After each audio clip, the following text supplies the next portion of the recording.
আলাইকুম everyone, circuit Bangla একাডেমির পক্ষ থেকে সকলকে স্বাগতম। আমরা আলেকজান্ডার সাদিকুর স্যারের বইয়ের চ্যাপ্টার 9 নম্বর প্রবলেমের অনেকগুলো প্রবলেম সলভ করেছি। দেখো, অনেকগুলো প্রবলেম সলভ করেছি এসি সার্কিটের, ঠিক আছে? তো একটা নোটিশ হচ্ছে, আমরা যদি এই লেকচার শিটটা নিতে চাই, তো অবশ্যই এই লেকচার শিটটা আমরা পিডিএফ করে পাঠাই দিব। তো তোমরা যারা বেশি বেশি করে শেয়ার দিবা, তাদের জন্য এই লেকচার শিটটা প্রোভাইড করা হবে তাদেরকে, ঠিক আছে? অবশ্যই বেশি বেশি করে শেয়ার দাও।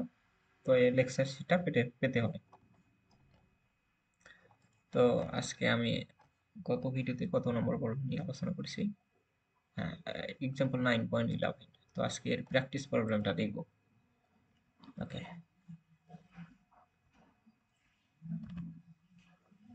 Practice problem.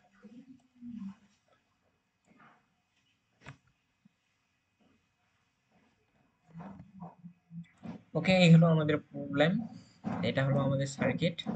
আজকে যে প্রবলেমটা দেখতেছি সেটা হলো প্র্যাকটিস প্রবলেম 9.11।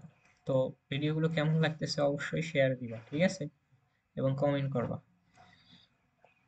তো আমাদের ভোল্টেজ সোর্সের মান দেওয়া আছে 50 cos 10t প্লাস 30। এটা আমাদের একটা সোর্স ভোল্টেজ দেওয়া আছে।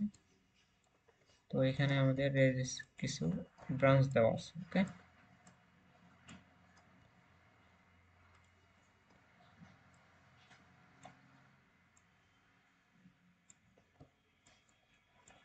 তো এখানে ইন্ডাক্টর একটা দেওয়া আছে। তো এই ইন্ডাক্টরের মানটা 0.5 হেনরি, আর রেজিস্ট্যান্সের মানটা 10 ওহম, ক্যাপাসিটরের মানটা 1/10 ফ্যারাড দেওয়া আছে। ওকে, তো এবং এর অ্যাক্রসে ভোল্টেজ ভি নটটা ডিটারমাইন করতে হবে। এর পোলারিটিটা দিয়ে দিলাম, ঠিক আছে? এই ভি নটটা ডিটারমাইন করতে হবে। তো আমরা প্রথমে কি করব, সলিউশনে যদি আগাই, তাহলে আমাদের এই যে ভোল্টেজ সোর্সটা আছে ভিএস ধরে নিলাম। এই সোর্স ভোল্টেজটাকে আমরা কি করব, এই যে এই মানটা পিকে দেওয়া আছে, এটা এই মানগুলো পিক ভ্যালুতে দেওয়া আছে। তো আমি এটাকে কি করব, প্রথমে পোলারে কনভার্ট করব। ওকে, সরি না, পিককে আমরা আরএমএস এ কনভার্ট করব, পোলারে না, আরএমএস ভ্যালুতে কনভার্ট করব, ঠিক আছে? তো পিক ভ্যালুকে কিভাবে আরএমএস ভ্যালুতে কনভার্ট করতে হয়, তো এই রিলেটেড ভিডিও কিন্তু অলরেডি আমরা যে আমাদের এসি সার্কিটের বেসিকে কিন্তু অলরেডি বলেছি, ঠিক আছে? জাস্ট √3 দ্বারা ডিভাইড করে দেব। তো এটাকে যদি √3 না, দ্বারা ডিভাইড করে দেব, ঠিক আছে? √2 দ্বারা ডিভাইড করে দিলাম, এবং অ্যাঙ্গেল, একটা অ্যাঙ্গেল কত হবে আমাদের, কত হবে, যে অ্যাঙ্গেলটা ছিল এইটা নিয়ে নেব। এবং যেহেতু কস ফাংশনের ক্ষেত্রে জাস্ট আমরা 90 ডিগ্রি অ্যাড করে দেব। কিন্তু আলেকজান্ডার সাদিকুর বইয়ে ম্যাথগুলো কিন্তু আমাদের জাস্ট এইভাবে করে নাই, হ্যাঁ, জাস্ট আমাদের পিক ভ্যালু নিয়ে কাজ করেছে। বাট পিক ভ্যালু নিয়ে কাজ করলে কিন্তু এই ম্যাথগুলো অনেকটা আমাদের অ্যাপ্রোপ্রিয়েট হবে না, ঠিক আছে? তো আমি তাহলে এখান থেকে, তো আমাদের যে একুরেট প্রসেস সেটাই আমি দেখে দিচ্ছি। তাহলে 25√2 মানটা আসবে, আর একটা অ্যাঙ্গেল কত আসবে, 120 ডিগ্রি। তো আমরা সোর্স ভোল্টেজের মান পেয়ে গেলাম, এবং আমাদের ক্যাপাসিটর যে ইন্ডাক্টর আছে এগুলোকে ইম্পিডেন্স আকারে প্রকাশ করি, রিপ্রেজেন্ট করি। এটা Z1 ধরলাম, এটা Z2, আর এটাকে ধরলাম Z3। ইম্পিডেন্স আকারে আমি প্রকাশ করলাম। এই Z1, Z2 এবং Z3 ইম্পিডেন্সের এখন মান নির্ণয় করতে হবে, ঠিক আছে? তো Z1 ইম্পিডেন্সের মান যদি বের করি, Z1 ইম্পিডেন্সে কি আছে, শুধুমাত্র ইন্ডাক্টর আছে। তাহলে ইন্ডাক্টরের ভ্যালুটা, ইন্ডাকটেন্সের ভ্যালুর মানটা কত, J⍵C। তো এখান থেকে ওমেগার মানটা কত হবে বলো দেখি, এই ফাংশন থেকে ওমেগার মান কত, 10, রাইট, রেডিয়ান পার সেকেন্ড। তো মানগুলো বসাই দিই, হ্যাঁ। এল এর মান কত, 0.5। তো দ্যাট মিনস এখান থেকে কত পাবো, J5 ওহম, J5 ওহম। ওকে, তো সিমিলার ওয়েতে Z2, Z2 মান তো বের করার প্রয়োজন নেই, কারণ Z2 শুধুমাত্র আমাদের একটা রেজিস্টিভ ভ্যালু। তো রেজিস্টিভ ভ্যালু মানটা কত ছিল, 10 ওহম, 10 ওহমে থাকবে। ওকে, Z3 এর মানটা যদি বের করি, যেহেতু এটা ক্যাপাসিটিভ ভ্যালু, ক্যাপাসিটর, তো ক্যাপাসিটর ক্যাপাসিটিভ ভ্যালু নির্ণয় করতে হবে। তাহলে 1/J⍵C এই সূত্র দ্বারা যে ওমেগার মান কত 10, আর সি এর ভ্যালু কত 1/20, 1/20 ফ্যারাড। তো এটা মানটা করলে কত হবে, J 2 ohm maybe, minus J 2 ohm, 2 ohm. হ্যাঁ ঠিক আছে। তো সবগুলো Z1 Z2 Z3 ইম্পিডেন্সের মানগুলো পেয়ে গেলাম, ঠিক আছে। তো এখন যদি আমি সার্কিটটা আরেকটু রিডো করি,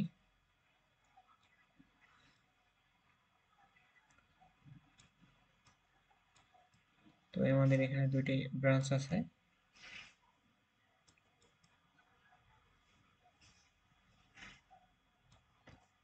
আর এখানে আরেকটা ব্রাঞ্চ আছে।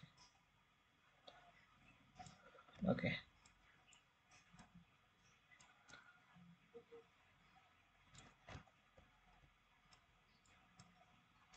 আর এখানে আরেকটা ইম্পিডেন্স আছে। ওকে,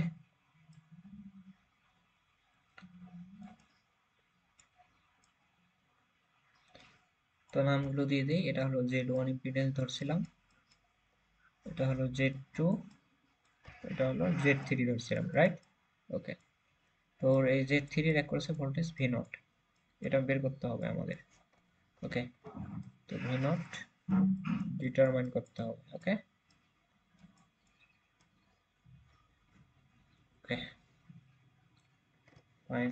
তো আমাদের সোর্স ভোল্টেজের মানটা কত পাইলাম, পোলারে আমরা কত পাইছি, সরি আরএমএস ভ্যালুতে আমরা কত পাইছি, আরএমএস ভ্যালুতে পাইছি 25√2 at an angle 120 এত ডিগ্রি। ওকে, তো আমাদের সবগুলো শেষ। তো এখান থেকে আমাদের ইকুইভ্যালেন্ট ইম্পিডেন্স অর্থাৎ সার্কিট ডায়াগ্রাম শেষ। তো এখন আমি কি করব দেখো, এই দুইটা Z1 এবং Z2 এটা কি প্যারালালে আছে না, হ্যাঁ এই দুটো আমাদের প্যারালালে আছে। ওকে, তো এই প্যারালাল মানের সাথে আবার Z3 কি অবস্থায় আছে, সিরিজে আছে।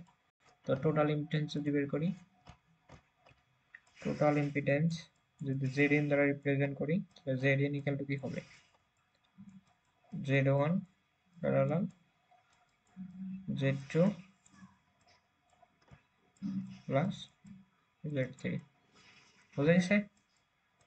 তো প্যারালালের মান বের করার সূত্রটা হলো 1/Z1 ইম্পিডেন্সের মান, Z1 ইম্পিডেন্সের মান Z5 inverse plus Z2 inverse, Z2 এর মানটা Z2 ইনভার্স।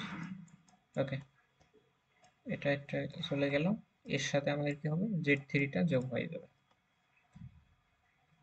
সরি, Z2 এর মান কত 20 না, সরি 10, একটু ভুল করলাম মিস্টেক, এখানে 10 হবে, শুধু 10, 10। ওকে,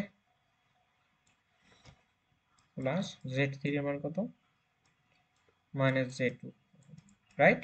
ওকে, তো সবগুলো মান বসানো শেষ, জাস্ট এখন ক্যালকুলেটরে বসাবো, ক্যালকুলেটরে প্রেস করবা, এসে যাবে মানটা আসবে 2 প্লাস Z2 ওকে, বুঝা গেছে। ওকে ফাইন, তো আমরা টোটাল ইম্পিডেন্স পেয়ে গেলাম, তাই না। তো এখন আমাদের কি করতে হবে বলতে পারবা, এখন আমাদের কারেন্টের মানটা বের করতে হবে। তো ধরলাম এই যে এই ভিন্ন Z3 এর এক মধ্য দিয়ে I0 পরিমাণ কারেন্ট প্রবাহিত হচ্ছে, তো এটা ধরলাম I0 পরিমাণ কারেন্টটা ফ্লো হচ্ছে। তো এই এখন I0 এর মান বের করতে হবে, I0 এর মান বের করতে পারলে Z3 এর মান ইজিলি বের করতে পারবো। Okay fine. তো I0 এর আমরা মান, যেহেতু একটা সিম্পল সার্কিট হয়ে গেল, এই পুরো সার্কিটটা একটা সিম্পল সার্কিট হলো না, হ্যাঁ, তাহলে I0 এর মান কিভাবে বের করবো, সিম্পল সার্কিটের I0 এর মান বের করতে হলে I0 ইকুয়াল টু কি, VS বাই Zin, রাইট। ওকে, তো V0 এর মান কত, 25√2 at an angle কত 120, বাট Zin এর মান কত 2 প্লাস Z2। ওকে, তো এটা যদি আমি ক্যালকুলেট করি, দেখি ক্যালকুলেটর নিলাম, ফ্র্যাকশন দিলাম 25√2 at an angle 120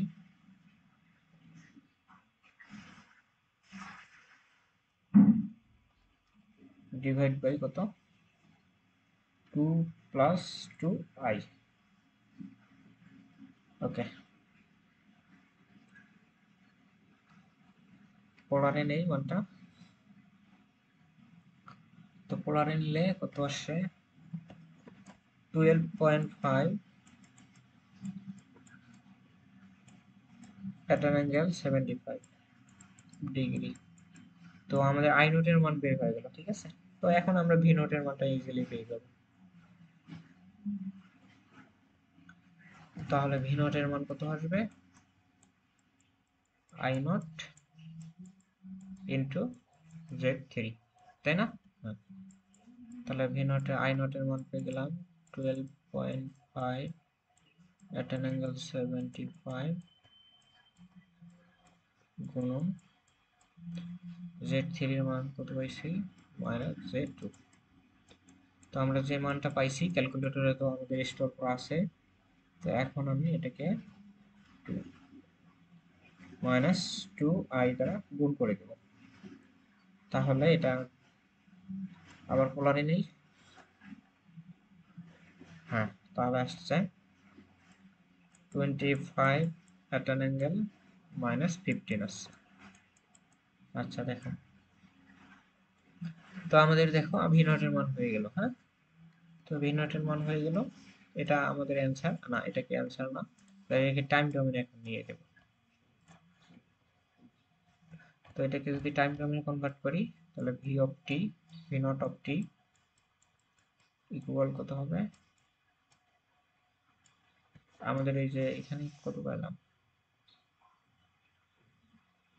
এই তো, আচ্ছা ঠিক আছে, এই 25, এটা আমাদের পিক ভ্যালুতে সরি আরএমএস ভ্যালুতে আমরা মান নিয়েছি, যার কারণে এই মানটা আরএমএস আসছে। তো এই আরএমএস মানের সাথে √2 দ্বারা গুণ করে দেব, তাহলে আমাদের কি আসবে পিক ভ্যালুতে চলে আসবে।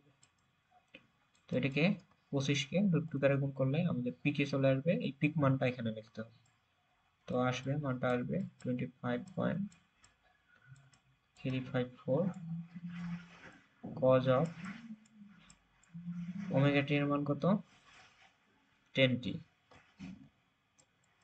10t। তো আমাদের যে অ্যাঙ্গেলটা আছে এর সাথে কি করব 90 ডিগ্রি বিয়োগ দিয়ে দেবো, তাহলে 90 বিয়োগ দিয়ে দিলে -15 আর 90 মিলে কত হয় -150 ডিগ্রি। এই হলো অ্যান্সার। দেখো অ্যান্সারের সাথে মিলে গেছে, বাট আলেকজান্ডার সাদিকু স্যারের বইয়ে যে পিক ভ্যালু নিয়ে কাজ করেছে ওই পিক ভ্যালু নিয়মটা একুরেট না। হ্যাঁ, আমরা আরএমএস ভ্যালু নিয়ে কাজ করব এবং অ্যান্সার কিন্তু সেম আসবে। হ্যাঁ, ওকে, তো এই হলো বিষয়। তো আই থিঙ্ক ভিডিওগুলো যদি ভালো লেগে থাকে তাহলে অবশ্যই কি করবা, অবশ্যই অবশ্যই আমাদের কি করবা ভিডিওগুলো শেয়ার দিয়ে দিবা। হ্যাঁ, আর পিডিএফটা তো পেয়ে যাবা। ওকে, বেশি শেয়ার দিলে পিডিএফ বেশি বেশি পাবা, অনেক ম্যাথগুলো আছে। তো আজকে এই পর্যন্তই, দ্যাটস ইট ফর টুডে, আল্লাহ হাফেজ।